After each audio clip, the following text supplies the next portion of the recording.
Working harder isn't making you richer. In fact, it might be the very reason you're staying broke.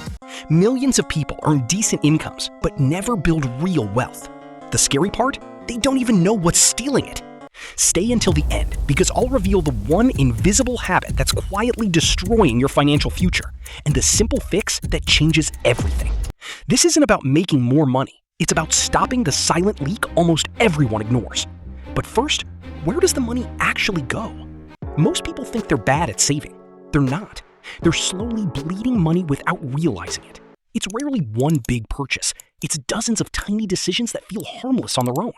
Your brain ignores small losses because each one feels insignificant, but together, they become massive. But spending isn't actually the biggest problem. The real damage happens after the money is gone. Every dollar you spend has a hidden cost most people never calculate.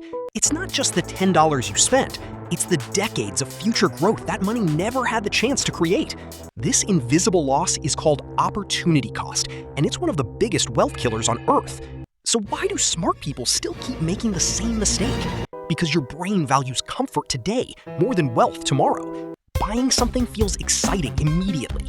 Investing usually feels boring. Wealthy people don't depend on motivation. They build systems that invest first and spend what's left. That's why small, automatic investments often beat big promises you'll start next month. Here's the truth. Time creates wealth far more often than perfect decisions do. Waiting for more money usually costs more than investing small amounts today. The biggest gains usually happen near the end, which is why patience looks boring until it suddenly looks brilliant. And that brings us back to the silent wealth killer. The silent wealth killer isn't your salary, it isn't inflation, it isn't bad luck. It's thousands of unnoticed financial decisions repeated for years. So here's my question. What's one small expense you could eliminate today and invest instead? Tell me in the comments.